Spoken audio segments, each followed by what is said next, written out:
Елзар, чакайте, Елзар. Не, моля се, не. Трябва да ви попитам нещо, чакайте. Какво? Искам да ви попитам откъде започна вашата музикантска кариера. Ами, паста си един продуцент. За първи път пред вашата камера го казвам. Вярно ли е, че това е... Моля се, по-далечка. Да? Моля ви да ви снимам. Добре. Моля ви се. Добре, слушам. Вярно ли е, че това е Митьо Пайнера? Не. А Жоро Рапа? Да. За него говоря, така ли? Не, шегувам се, не е за него. Не, кажете, говоря, значи, той се занимава с рапа по време. Вик само викат, ма това да не се изготвя никъде, моля се. Ама защо бягате сега? Защото... Защо бягате така? Чакайте да ви взема. Ви сте от сигнално жълто. Да, от сигнално жълто сме. Моля се, жвасъря. Моля ви се, искам да ви попитам един въпрос. Добре, добре. Ставайте ми ред. Добре. Така, точно така. Внимавайте. Да. Кажете ми кое е новото ви парче. Ами да ви кажа, вчера нямаше какво правя, Лигата на удари, записах 27 песни. За всяка отделих по 2 часа и за един ден успях да ги запиша. Къде ги записахте тези песни? Ами как къде? Къде? В Sony Music. Sony Music? Sony Music, да. Нали сте били в Porno Music Enterprise? Не, там е една моя колежка. Коя? Ами, как ви казват, Сашка Вася. Сашка Васева е там. Да. А Double N? Къде? Double N сега в момента вкъщи, ма чака да ходи да ми духа. Оле-ле, чакайте само да ви попитам. Double N, с какви отношения сте с него? Ами, само интимни, нищо друго. Така. А Double N, защо не е с вас? Ами... Къде може да го намерим? Не ви казах, в спалнята в момента ма чака да ми духа. Хайде да отиваме в спалнята. Хайде. Аз ще ви заведа. Добре.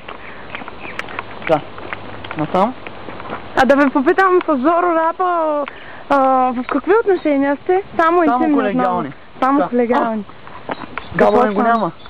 Но това ли е спалнята на Double N? Вижте спалнята на Double N. Така, едно изказване направя за медиите, за вашата телевизия. Вижте, най-голямата звезда в хип-хоп музиката в света спи ето тук. Защото е бездомник. Как може? Вижте, даже тук някъде презерватива си е събрал. Да. Вижте колко е меко само тук. Как? Зеленина. Тя разбра за колко се толкова бил снап. Кой е с едното? Така е, да. Други въпроси, извинявайте, стига. Стига съм свързани, колеги. А с Алекса, с какви отношения сте? Ами... Така, това са прекалено лични въпроси. Не са лични, искам да знам, моля ви, кажете ми. Еми... Как да ви кажа? Бихте ли изпяли част от ваша песен? Не. Хайде, моля ви се. Хайде, хайде да е Елзар. Всичко, което виждате на клиповете е само реклама. Хайде, старата любов искаме да чуем. Няма. Хайде. Слушайте ви вас сега. Моля ви се. Ще ви дам най-голямата тайна. Коя е най-голямата? Аз не записвам песни. Записват ми ги други, аз просто си ги присвоявам.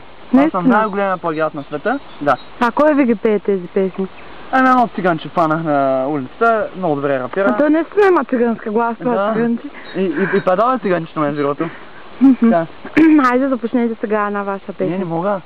Хайде. Не мога. Хайде, старата любов. Не, ама започнете с ваша рап. Така. Не. Друга песен ще измислям. Добре, кажете друга песен. Аз се забравих песните, какъв съм такъв. Не, сега моля се, излагам се. Хайде, моето момиче. Хайде, моето момиче, изпейте. Не съм моето момиче, изпейте. Не съм вашето момиче.